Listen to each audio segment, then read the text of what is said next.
Well, there's no doubt in rugby league, player management and player movement is an ever-changing puzzle. I reckon it's getting more and more complex. New clubs coming into the NRL, as we know. Super League in the UK is expanding. And possibly we've got new contenders in the marketplace like Rugby 360. So what's happening behind the scenes? Well, let's get a taste of what's happening. Leading player manager from GS Sports Management, Steve Gillis, joins us on the program. Morning, Chimes. Good morning, Matty. Great to chat to you. You've always got a lot on your plate, so I appreciate your time. We want to have a bit of a deep dive into the broader spectrum here about expansion and what that means for people like you. But one of your clients is in the news as of today, Ryan Papenhuyzen. The report is that Paps and I assume some of your team have met with Rugby 360. Can you give us an update? Well, mate, if it's in the paper, it must be right, mate. So, look, I haven't had any discussions with Rugby 360. My business partner, Clinton Shaposky, looks after Ryan's day-to-day stuff, mate. So I can't confirm or deny those reports. I know that, there's been plenty written about Rugby 360 and it appears to be gaining some momentum. But Ryan's off contract at the end of 2026 and he's free to talk to the local lawn bowls club if he wants to about a career there. So if he's open-minded about looking at anything that comes across his desk, there's nothing wrong with that.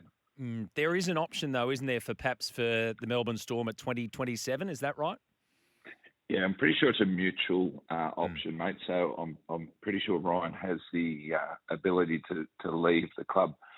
Having said that, mate, he's got a great relationship with the Storm, the coaching staff, and Matt Tripp down there. So I don't think he'd be in any hurry to leave. I guess, if they were to capture a premiership this year and next year, and he can, I know he's already done it, but tick those things off the bucket list. These guys love winning. Then that may change his mindset on what he may or may not choose to do beyond that contract. And there is, in Ryan Papenhuyzen's, sporting career, there is a rugby union background there as well.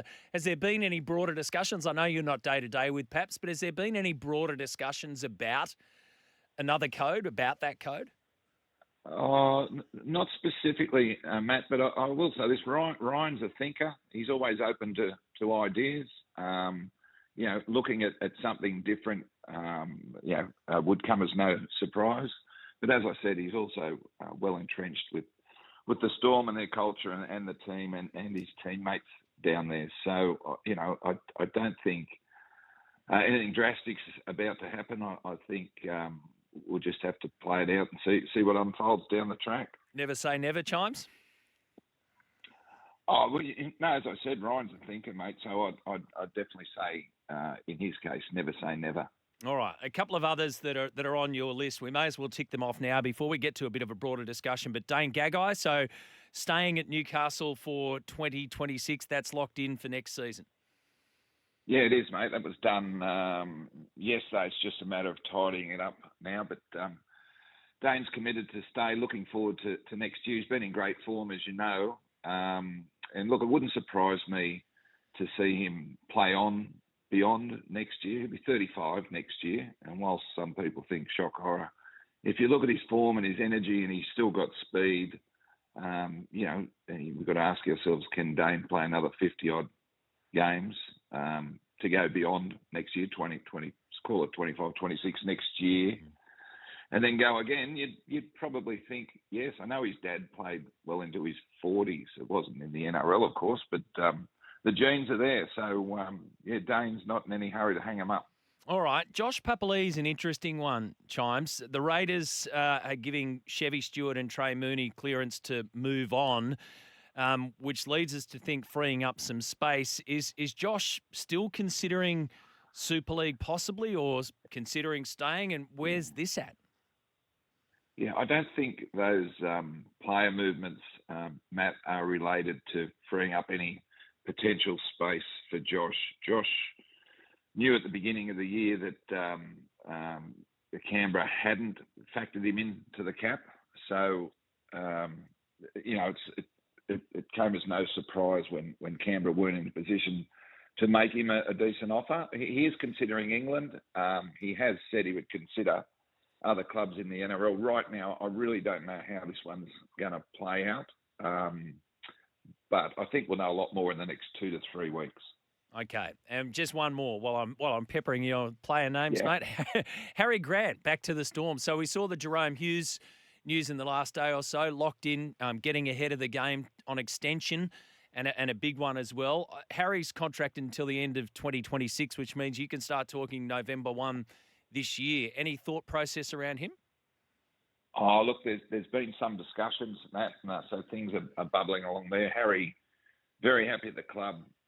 Well entrenched there. It would surprise me if Harry didn't want to continue the journey there at the Storm. But having said that, until the contract's signed and the ink is dried, you don't know how it's going to play out. Which leads us to the other discussion, Chimes, about where the game's at right now. It's a pretty unique position that guys like you are in and players are in as well. We've got 2 new clubs coming in. Perth Bears will be first off next in 2027. Then we've got Papua New Guinea. And meanwhile, Super League will have 2 more doors open over in the UK. Plus, we've got the possibility of Rugby 360. So take us, if you can, into how all this, and if it does, change the landscape of what clubs need to do, what players are looking for, what player managers are starting to do. Yeah, look, you're right, Matt. There's plenty of opportunity on the horizon for players. I think our undercarriage is strong. People often say, where are we going to get the players from? But if you look at, from schoolboys up, junior reps and our state cups, there's plenty of talent there. I mean, you look at the Gold Coast, you've got 3 fullbacks, so the talent's there. Perth are getting ready to fire the gun. Obviously, November 1 they can commence, but I'm sure that they would have lists of all available players and already would have worksheets and whiteboards of who their targets would be. No formal discussions have begun with Perth at this stage. Obviously, New Guinea will be an interesting one with talk of tax-free money, and how that will work will need to be thoroughly worked through. And the England thing gives opportunities to probably more fringe type NRL players that are looking to crack it. And we've had players go over there in recent years that have done exceptionally well. Jai Field, and Bevan French, and Jackson Hastings, who won the Man of Steel. So there's opportunity there for players to spread their wings and build a reputation and showcase themselves. So I think there's going to be a lot of movement in the next 6 to 12 months, and plenty of opportunity for players. There's 2 other parts to that, I reckon. There's one part of the new clubs looking for marquee players, so I'd like your thoughts on that. And say with Perth, the impact of getting Mal signed up there as the the first coach. So what kind of movement does that put in the market? And then the other side, mate, is like we've seen at the Storm, for instance, trying to get ahead of the games, the existing clubs who are going, well, we've got to perhaps, and especially with the guys that we want here long term, get in front of these new clubs and lock them down early. How are those 2 playing out? Yeah, so obviously clubs in the NRL at the moment are working harder than they normally would to lock guys up before Perth can get a look at them. That's a fact, and that's happening. The Mal Meninga thing's obviously a great coup for Perth. He brings them profile. Whether or not I believe the Redcliffe model, in hindsight, was outstanding. The way they recruited, they were patient. Yeah, they missed plenty of players, but they were patient. They bought experience. They missed a marquee early, but they were patient. I think there's a good chance that Perth will probably look towards some of the elite youngsters coming through, a bit like Katoa, who went to Redcliffe. So if you shop just underneath the top there for the elite guys, pay them more than they're worth at the time, and then 2 or 3 seasons later, you've got yourself a quality player on a reasonable amount in your cap. So I think Perth might adopt something like that. Yeah. There's no doubt they want a marquee to attract sponsors, membership, fan base, all those sorts of things. And Cameron Munster's the man who's been mentioned. There'd be no surprise to see him approach there.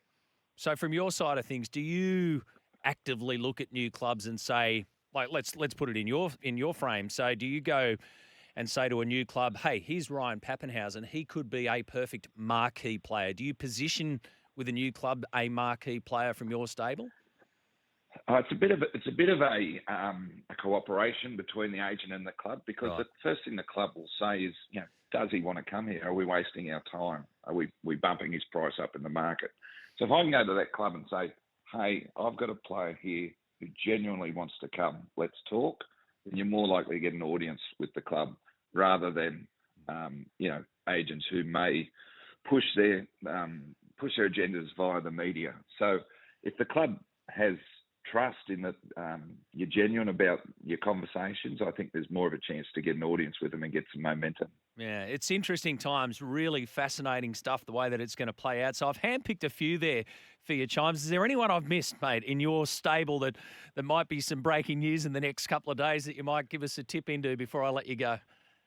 Oh, maybe not off the top of the head. The one we're very excited about is obviously Alex Johnston, who's closing in on the Ken Irvine record. I think he's got 5 to equal it, 6 to break it. So that's very exciting. I can tell you that behind the scenes, the Rabbitohs have been working very hard to ensure we celebrate that moment, and that we're working in conjunction with the NRL. So it's going to be a massive moment in rugby league. I'm anticipating that a lot of people will try and be there the day he breaks it or equals it. So I think crowds for the Rabbitohs will spike during that period as he levels up and goes for the record. Yeah, and of course locked in as well. So that deal's done for AJ to stay at the Rabbitohs. Good on you, Chimes. Appreciate your time this morning. Thanks for having me, mate. Thank you. Thanks for watching. For more great content, subscribe to SEN League, your home of the greatest game of all.